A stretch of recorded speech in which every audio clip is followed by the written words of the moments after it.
Hey everyone, Toby from Virgo Sewing, and I've got a new camera, or a new phone I should say, and it takes much nicer videos, so now we'll be able to enjoy videos in 4K, and with that I'm going to try and get better close-ups of the detailed things that I want to show you. So here we go. We have a Pfaff 1214, and there's a lot of similar machines to this. Like there's a 1211, 1212, 1222, a lot of machines. And this one, there was a few issues with it. The timing of the zigzag swing was off, and the needle was swinging before it came out of the fabric, and that's a big problem. So what I ended up doing was taking out this automatic mechanism, which is what they call it, so that I can adjust this worm gear here. And I looked up in the service manual, and you just loosen this set screw, and you basically just retime it. And the service manual is online, so you can just really easily look that up and get access to it. But what I really wanted to show you was something that I struggled with even after reading the service manual.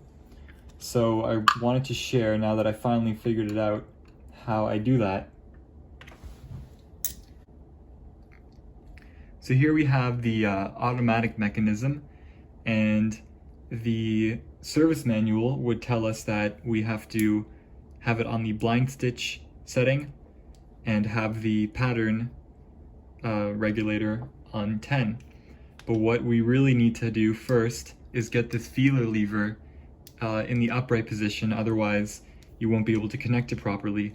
So I've realized that these little, not sure if you can see, these little hammers need to be all the way up. You have to move the cam stack and the gear around to a point where you can push all of those up and out of the way.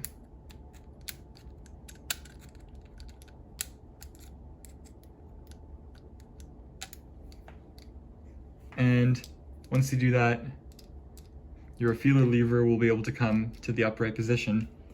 So now what I'll do is I'll press the blind stitch button like the service manual recommends, and I'm going to put, it says needle in the left position, bring it to 8, and when the needle is coming up from its left side and going to swing to the right, when it's ascending, the tip of the needle should be flush with the needle plate, and then you turn it to straight stitch on here. So there's two important things to remember here. Very important. This sliding mechanism here slides back and forth like this, and that is what actually moves the decorative cam stack.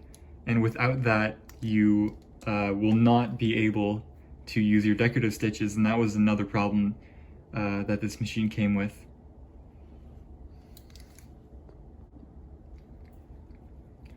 So the other thing is that we have this little rod, this little connecting rod, or they call it the long rod, and that needs to be put back into place before anything, and it has a very specific spot.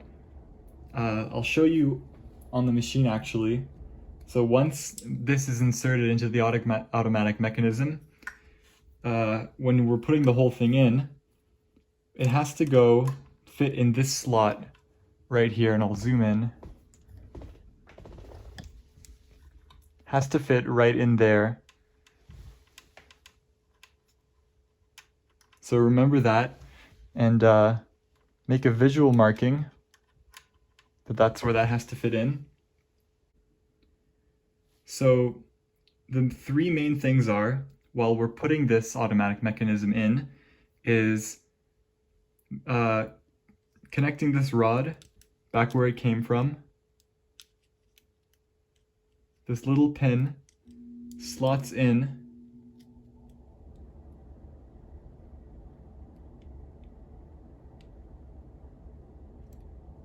there. Make sure that the feeler lever is up, because if you don't pay attention to it, it will go back on you. Make sure that the pattern dial is at 10. And this automatic sliding mechanism, we want it to go on the onto this cam here, onto the side of this cam. So there's a little pin on the end of it here. We want it to get in that groove of the cam. So it's a lot to do at once, but I've explained it all. So I'm going to put it back in, making sure that everything is where it needs to be. Not so easy. It might take more than one try. And I've got my blind stitch selected now, which is what the service manual recommends. So I'm getting that long shaft in where it needs to be. Done. And I'm slowly lowering it, the automatic mechanism, so that that long shaft stays in there. I'm looking to make sure that the decorative arm is going to get onto its place on that cam. And I'll know because I'll get a springy feeling. You'll feel the spring resisting and pulling. I think I missed it, so I'll try again.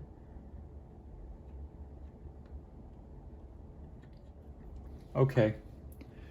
Everything seems to be where it needs to be. I can feel the tension of the spring. The piece that came out of here, you can feel that. And the feeler lever is up. And now I'm going to insert my screws. I'm going to do 2 of them while holding this entire mechanism in place, because if you're not keeping pressure on it, there's a chance that it could slip out of place. And these machines have very high tolerances, and they can be very finicky if they're not treated right. So you really want to, until 2 of these screws are in, I do not lose any pressure. Now that we've got our automatic mechanism back in with the 4 screws, I'm just going to confirm that that long rod got where it needed to be, or no, sorry, that this came on the cam stack. The rod controls the reverse and the needle position, so you'll know if that works. And if you turn the hand wheel, there should be movement of the decorative cam stack. And the problem with this customer's machine is that I believe someone in the past, maybe before the customer got it, had put this back in, and this was not engaged, so that wasn't on there properly. So now that this is all on there properly, finally, there are 2 things left to do. There are 2 little rods that come up from the machine that need to be connected back to the automatic mechanism. It's difficult to see inside where I'm showing you, but I'm going to do my best.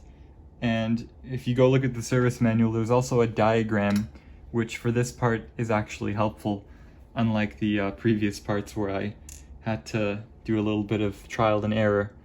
So the first thing you want to do is, with this little slip washer, really tiny, it's only that big, but very important, very important. You bring up this little rod in here, which has a pin sticking out of it. And if you look deep inside the machine, just below that, there's another rod. And I'm going in with my tweezers and I'm pulling it up. And I think if you bring it to stitch type 8 on your outer wheel here, number 8, that brings it up to its highest, so you can work with it easier. And what we want to do is, there's 2 holes on this lower rod that I'm having trouble keeping up, and you want to insert the pin of the first one, the upper rod, into the second or the lowest hole of the lower rod, which I've just done. And I'm going to try and raise it. I think that's as high as it will go. And so now we have to put the slip washer over the end of that pin, which will keep that in place. And that is the purpose of it.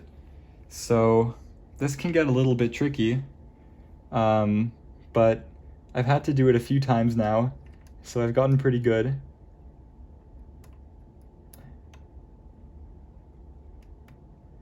And I basically just put the open end over it and push it down with a little screwdriver or my tweezers, almost. And the slip washer is on, thank goodness. And for the second one, you'll need this little screw that came off when I imagine you were taking it apart. And so on this piece, there's the hole where the screw goes through, and then the bottom one slips onto the bottom pin of this lever, which we earlier made sure that was up before we put it back in, because if we didn't, this connection would not be possible. So now that you've got that pin through the hole and it's on there well, you're just going to take your screw and very carefully, of course, screw it back in where it needs to go.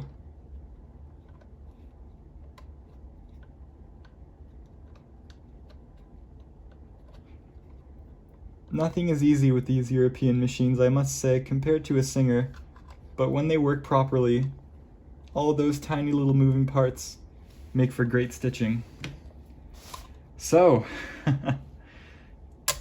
that is how you put back in the automatic mechanism on a Pfaff 1214 machine. Thank you for watching, and I hope this helps you out.